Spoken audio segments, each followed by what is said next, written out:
জামাত BNP ক্ষমতায় এসে যে অত্যাচার নির্যাতন আমার নেতা কর্মীদের উপর করেছিল, আমরা কিন্তু ক্ষমতায় আসার পরে 2009 সরকার গঠন করার পর কিন্তু তাদের উপর কোনো রকমের আমরা প্রতিশোধ নেওয়া বা সেগুলো আমরা করি নাই। আমরা দেশের মানুষের কল্যাণে কাজ করেছি। আর যাদের জীবনটা একেবারে ধ্বংস করে দিচ্ছে, একবার কি তা এরা চিন্তা করে না যে এরকম দিন থাকবে না, দিন পরিবর্তন হতে পারে, তখন তাদের কি অবস্থাটা হবে সেটা ভাবতে পারে? আওয়ামী লীগ কখনো প্রতিশোধ নেয়নি। 2001-এও আমরা নির্বাচিত হতে পারি নাই, কিন্তু জামাত বিএনপি ক্ষমতায় এসে যে অত্যাচার নির্যাতন আমার নেতা কর্মীদের উপর করেছিল, আমরা কিন্তু ক্ষমতায় আসার পরে 2009 সরকার গঠন করার পর কিন্তু তাদের উপর কোনো রকমের আমরা প্রতিশোধ নেওয়া বা সেগুলো আমরা করি নাই। আমরা দেশের মানুষের কল্যাণে কাজ করেছি। এই ধরনের যখন কাজ করছি, এদের প্রত্যেকের নাম ঠিকানা সবকিছু তালিকা করে রাখতে হবে এবং সেগুলি আমরা সংগ্রহ করছি যে কারা কারা কাদের উপর অত্যাচার করেছে।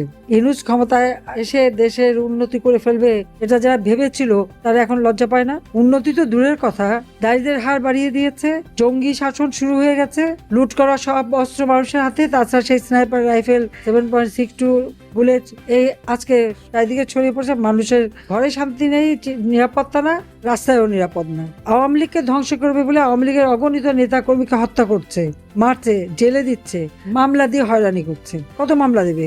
ইতিমধ্যে প্রায় অজ্ঞাতনামা 10 লাখ, 4,90,000-এর উপরে মামলা আওয়ামী লীগের নেতা কর্মীর বিরুদ্ধে। আমরা সিদ্ধান্ত নিয়েছি যাদের বিরুদ্ধে মামলা দিয়েছে আমরা সবাই একসাথে একযোগে, আমি যখন ফিরবো সবাই একযোগে আমরা কোর্টে হাজিরা দেবো। কত কারাগার আছে বলছে, কারাগারগুলি রেডি করো, আমরা সবাই যাবো। আর ফাঁসি দেবে, ঠিক আছে, ফাঁসি মঞ্চ রেডি করো, কিন্তু আমাদের শক্তি জনগণ, যে জনগণকে নিয়েই আমাদের এগিয়ে যেতে হবে।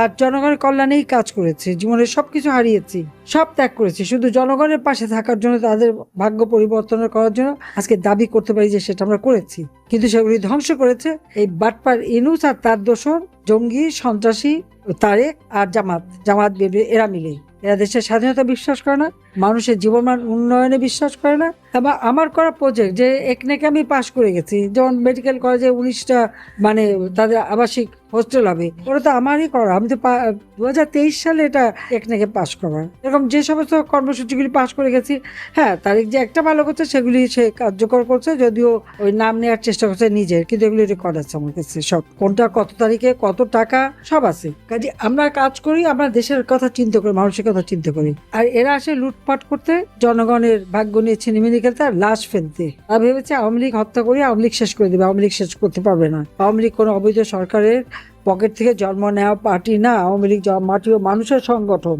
এই আওয়ামী লীগ এদেশের স্বাধীনতা এনেছে জাতির পিতা বঙ্গবন্ধু শেখ মুজিবের নেতৃত্বে। এই আওয়ামী লীগ দেশে দারিদ্র্যের হার কমিয়েছে, ঘরে ঘরে বিদ্যুৎ দিয়েছে, চিকিৎসা সেবা দিয়েছে, মানুষের জীবন মান উন্নত করেছে। 460টা মডেল মসজিদ, প্রত্যেকটা মানে এলাকায় প্রাইমারি স্কুলে নতুন দালান কোঠা করে দেওয়া, রাস্তাঘাট পুল ব্রিজ করে যোগাযোগ ব্যবস্থার উন্নতি করা, খাদ্য উৎপাদন করে খাদ্য নিরাপত্তা নিশ্চিত করা, দুর্ভিক্ষ মঙ্গা দূর করে মানুষের জীবন মান উন্নত করা আওয়ামী লীগই করেছে।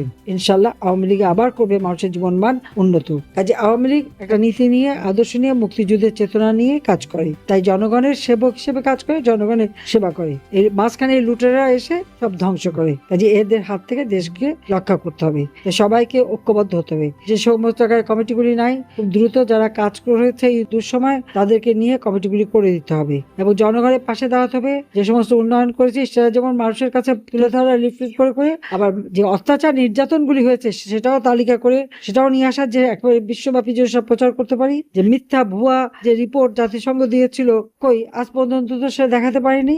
একেবারে ইউনূস সেন্টার থেকে যা তৈরি করে দিয়েছে জাতিসংঘ তাই দিল। কি করে দেয় তারা?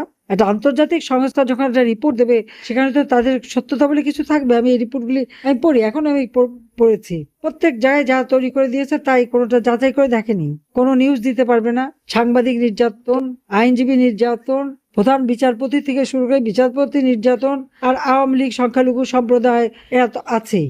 সাংস্কৃতিক কর্মী মেরে পা বেঁধে ঝুলে, পুলিশ মেরে পা বেঁধে ঝুলে রাখা, এই অরাজকতা যারা করেছে একদিন তাদের বিচার হবে। তাই আমি বলবো যে আজকে চোখের পানি ফেলবে না কেউ, মনকে শক্ত করতে হবে আর এই অবস্থা থেকে দেশকে উদ্ধার করে দেশের মানুষের জীবন মান আমরা উন্নত করবো ইনশাল্লাহ। সবাই ভালো থাকবে, সুস্থ থাকবে। খোদা হাফেজ। জয় বাংলা, জয় বঙ্গবন্ধু, বাংলাদেশ চিরজীবী হোক। তো আজকে এই পর্যন্তই, কিন্তু প্রশ্নগুলো এখানেই শেষ নয়। এই দেশ, এই রাজনীতি, এটা আমাদের সবার। আপনি, আমি, আমরা সবাই মিলে গড়ে তুলব সচেতনতার একটা মঞ্চ। আপনার ভাবনা, আপনার চিন্তা এবং আপনার মতামত আমাদের দরকার। তাই কমেন্টে লিখে জানান এই মুহূর্তে আপনি কি ভাবছেন এবং আপনি কোন দিকে তাকাচ্ছেন। রিপাবলিক অ্যান্ড পলিটিক্স কেবল খবর বা বক্তব্যের জায়গা নয়, এটা এক একটা ভিন্ন মতের প্ল্যাটফর্ম।